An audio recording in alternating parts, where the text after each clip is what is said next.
If anyone needs an Airwalk disaster box for size 7 black gray, I have this box. There's no shoes in it, but somebody out there might need a box for their mint condition Airwalk disasters in black and gray. Let me know, because it's there. Trying not to get crushed in the garage. All right, so let's talk about a skateboard. All right.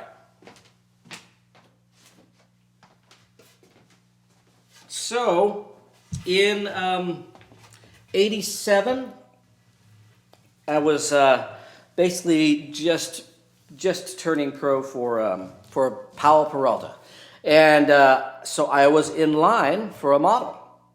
So we made a couple of shapes, and so when they talked to me, we kind of did it all long distance since they were in Santa Barbara, and so got on the phone with Todd Hastings, the team manager, and Todd was the guy that took care of all of us team riders, and he was the one that made sure we had enough product, made sure that we knew where we were going if there was a demo or something going on. So he had us. He definitely had us under control, and that was quite a job. So Todd just asked me, okay, we need to start making a shape for you. So what would you like? And I'd been riding Lance mountain boards for a long time at that point, and I thought, well, I want something that's like Lance's board, but I would like a flat nose, because I don't know, I thought maybe that it was easier to grab a flat nose if we were doing like a nose grab something. And so I said, well, why don't we make like a Lance shape, but with a flat nose and a longer nose. And okay, so this is what they came up with the first time around. So this is you probably can't see it on there. Written on here is AD1 with a number 2. And so they actually made 2 of this shape. And so you can see, if you look at it like that, kind of just looks like a Lance mountain board. And so they flattened out the nose and added a little more nose. So not quite enough for that, but I realized, I didn't really need it to be completely, that much nose, because when you actually grab it like that, it usually is sort of a little bit further away. But anyway, so that's what I came up with. It was just a flattened nose and a Lance shape. And then for those you keeping score out there, odd man out. Name that band. Name the guy who was in it. Yes. And oh yes, it is, you can see the layers there. It's a Bonite. I know people hated the Bonite boards, but because they would do that. So the Poplar, they used maple on the outside and on the outer layers, and then had Poplar in the middle between the Bonite, the tough skin, basically. And so I think that their idea was that if they could take out a couple of layers of maple and put the Poplar in there, but use the Bonite to kind of protect the Poplar, which is a softwood, they could keep the boards kind of light but still strong. Unfortunately, it's still a pretty heavy board. But the first one I got, which is somewhere out there, it was a Lance Mountain shape. The first one I got was all maple with the Bonite, and that thing was indestructible. And Alfonso Rawls will tell you the story of me riding it that first day at his little mini ramp that he built down the street from where we lived, and me bashing it against the curb, trying to break it, because that's what they wanted us to do. When the first Bonite boards came to us, it's like, go try to break it up. And so we did. So this one, though, is definitely the Poplar, and they were fine until something hit the edge, and then they would start to fall apart from the inside out. And so, of course, kids riding these on the street, that was going to happen almost instantaneously. And the boards would delaminate and blah, blah, blah, and so people weren't happy. And so it went by the wayside. But of course, you know, I've got the Bonite XT ad.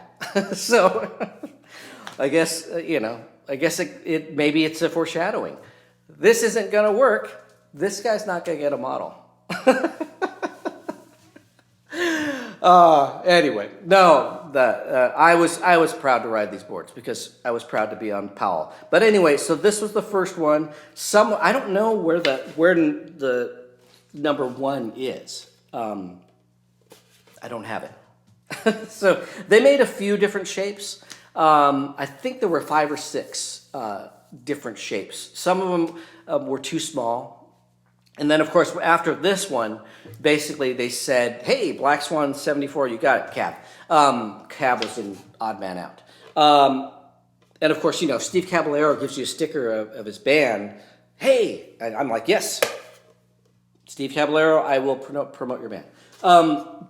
So after we made this shape, they said, well, can we do something that will make it a little more different from a lance shape? And besides the flat nose. So they tried some other things. They tried narrowing the nose, and it ended up being too narrow here for me. So somewhere out there is number one of these. I don't know where. Maybe that's the one. That might be the one in Turkey. There's a guy in Turkey that has one that has a bunch of paint pen with actresses' names on it. This one did not. As you can see. I'm going to put this over here. Okay, so yeah, those are floating around. There's a couple of different shapes. I know there was one that was on the smaller side that I rode as a street board, and that was it. That's actually in an ad. I'm kind of holding the board up like this, and I'm pointing at it was the tracker ad, but I'm pointing at the base plate thing on the tracker ad. But that was one of the experimentals, and that one is actually signed by Kid Chaos. That was in the Cult and Zodiac Mind Warp, and he was hanging around with a bunch of skaters for a while because friends with Kevin Staub, so he's friends with all the skaters. So that one's out there somewhere if you can find it. And so then there's a couple of other ones, and I think my friend Ron actually has one of these experimental things somewhere. Ron, you're holding on to it, aren't you? Okay, let me go back through here. I think I've got everybody. Wait, Jeremy Ray. As a kid, I always loved those experimental boards. Yeah, we would see someone skating one from time to time at the Upland Park. Yeah, so that would have been right around that time. Upland was, everybody's riding experimental boards because everybody was getting crazy with shapes because they realized they couldn't have just like a normal shape because it didn't stand out on the shelf. And at the time, they called them money bumps because the more bumps on the board, the more boards you sold. And I hated them. So I didn't want to have a bunch of things, but we kind of like found some things that I liked. So